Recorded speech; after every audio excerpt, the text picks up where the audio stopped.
Right, welcome back to the channel. Last video you would have seen that I've done the door lock. That is partially fixed, not really. Have had a few issues with it, but it's working, it's better than it was, so it's a win in my opinion. But there's another issue already on the Fab. I was driving down the road the other day and I noticed a very strong smell of diesel. Now, it does have a decat, so I know it's going to be smelly, but this was like stinking. So I thought I'd just kind of check the exhaust and have a look at the downpipe, and yeah, I did notice something. So if we look down here, that is Mr. Downpipe, and I don't know if you can see, but it's absolutely blown to pieces, and there's soot all over there. So basically my flexi on my downpipe is just completely blown out. There's a hole in it, and it's obviously just leaking exhaust fumes, and it's just getting sucked straight in from my interior air vent. So I'm gonna have to get that sorted out because I don't want to die while I'm driving.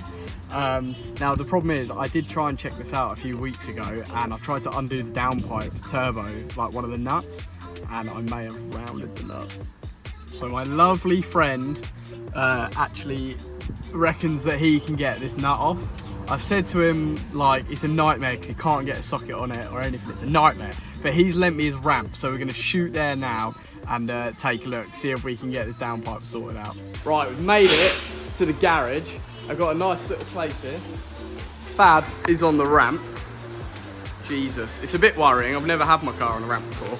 And underneath, it's looking all right. It's not awful. We're all right, we're all right. Obviously the bolt we need to get to is tucked right up in there, so it's a bit of a pain in the arse. So obviously this is the exhaust pipe here, that's the flexi that's blown, and it bolts up to the turbo, which is there, so you can just about see that bolt there. That bolt is the one that's being a pain in the arse. So my lovely friend Tom allegedly has the tool of dreams that's going to get that off, and he did have a little ganders on it a minute ago and crack it. So I'm going to quickly see if I can get that undone, and we're going to start getting this downpipe off, because then I'm going to put 3 new studs and 3 new nuts on there, so then I know it's on good, and if I can find someone to weld a new flexi in, at least then I know it can come straight back off. So yeah, next plan is just getting this downpipe off.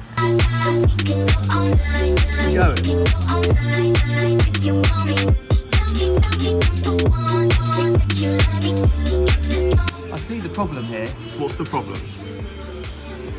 That's never going to undo. How did you get that on there? It does come off.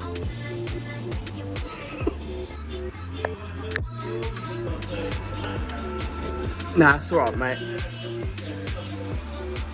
Nah, it's all good, mate.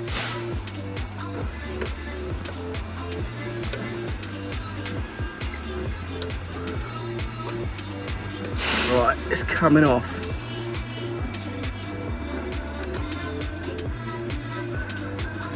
Oh, it's hot, isn't it? Who would have thought it's hot? Right, so downpipe is off, as you can kind of see. I've managed to knock it off. We got the nut off, so that is all good. Got myself a whole new set of studs and nuts, but I think what we're going to do is just change. I'm basically just going to change one of the studs, but all new nuts, because the other studs are in perfectly good nick. I'm trying to get them out. It's going to be a bit of a pain. So I'm basically going to whack a new stud, all new nuts, and then when I can find someone that can weld a new flexi, at least then I know it will come out with ease, hopefully. And plus, because it's actually now going to be done up properly, it might stop leaking a bit of fumes as well. Rightio, so basically I've got a new stud. To tighten a stud up, you have to put 2 nuts kind of facing against each other and tighten them up. Obviously, finger tighten it into the turbo, and then get a spanner, tighten it up, and then you've got to get both the nuts back off. So I've got the stud in, and I've got one of the nuts back off the stud, but I'm now currently trying to get the last nut off, and it's a bit of a pain. So if you can kind of see in there, there we go, so you've got the new stud at the back. I just need to get that nut off.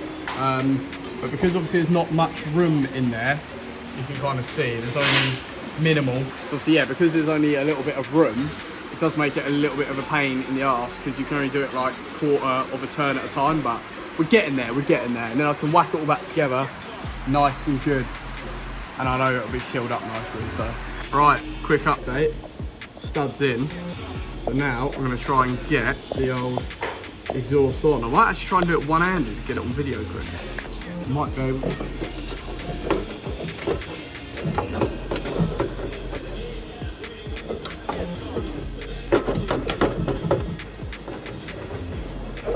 gonna have to put the phone down. Skipped up.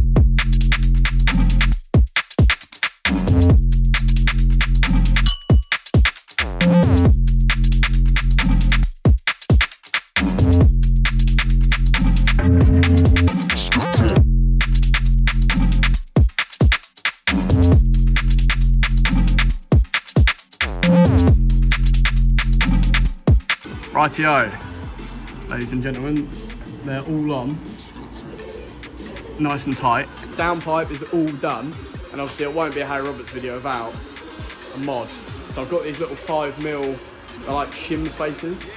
I have ran spacers on the rear of this car before, but I think they were 10 or 15mm, and it's rubbing in the arches. So I haven't had spacers on for ages, and then I managed to get a really good deal for these brand new.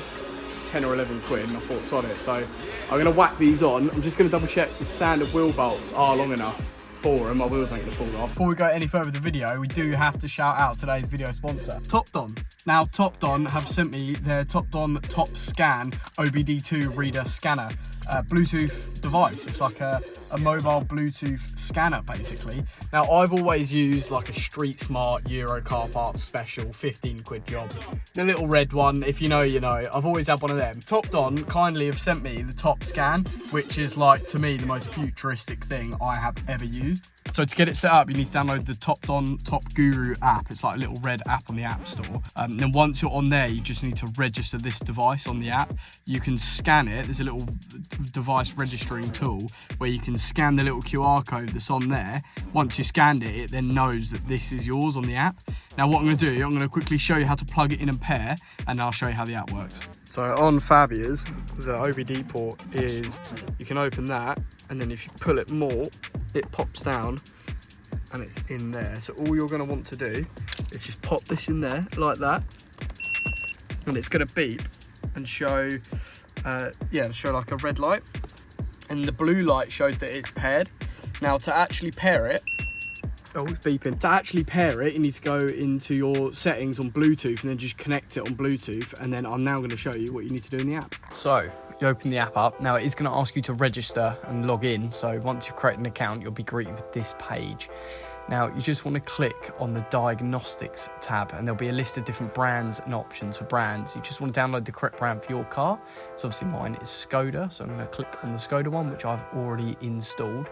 Then it's just going to ask you which exact make and model you have. So obviously I'm just going to click through the options, get the exact car that I've got, Mark 1 Fabia, get the right engine, and click through it there, and then it's obviously going to pair with the device.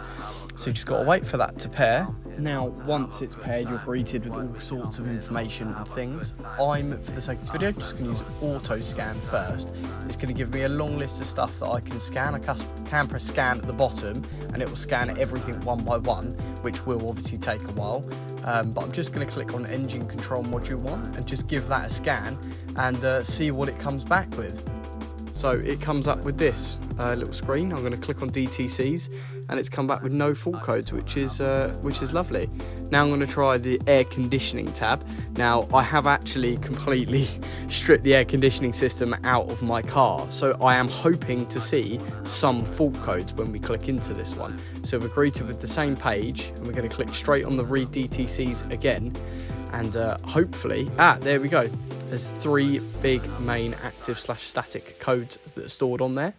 Now you can clear them, which I'm going to do now, and we're going to see if any of them come back or stay. So this one has stayed, so that is a current active fault code, so that can't be cleared, so that is an issue we'll have to sort. Now if you want to exit, obviously you can exit back to the home screen, and you can use some of the other systems here. We're going to try this hot functions tab now. Choose exactly which car you've got. Obviously mine's the ASZ 1.9. Confirm it. Once you confirm, you can see you've got all these different options here. Reset the service light, throttle adaptation, all sorts of good stuff. DPS regeneration. It really just does show how much that does come on this tiny little device. So as you can see, the Topdon Top Scanner is such a good tool to have. It literally has all the tools and functionalities of a main big scanner that you can get.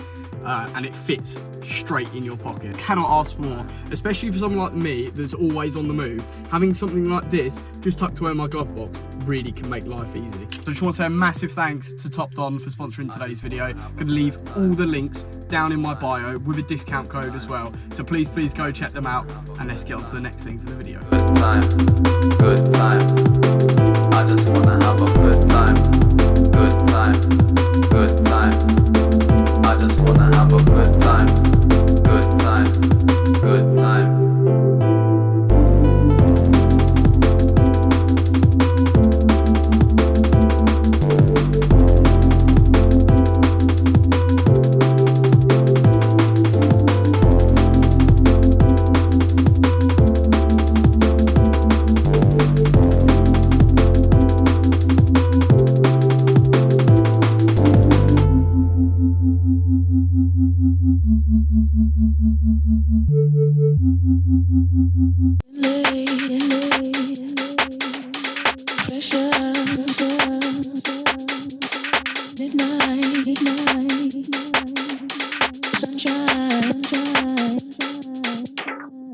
So yeah, the rear fitment on the Fab is like exactly how I want it now. It's not going to rub, and it gives it just that fatter, nicer look to the car really, which is sweet. Another sick thing to note, that my bumper, if you have been following along the channel, my front bumper is currently at the body shop. So all being well, fingers crossed, the next few videos, the brand new painted smooth, I say brand new, my old smooth bumpers will be back on the Fabia after long last. It's been about 2 months driving around looking like a shed, so I want my nice smooth panel back in. So yeah, but anyway, that is all for today's video. It's only been a short one. If you have enjoyed it, please like and subscribe. We're really trying to grow the channel at the minute, and I've had some really good comments, so I really appreciate it. And yeah, make sure to share it with your mates. So yeah, see you later, have a good one, on to the next.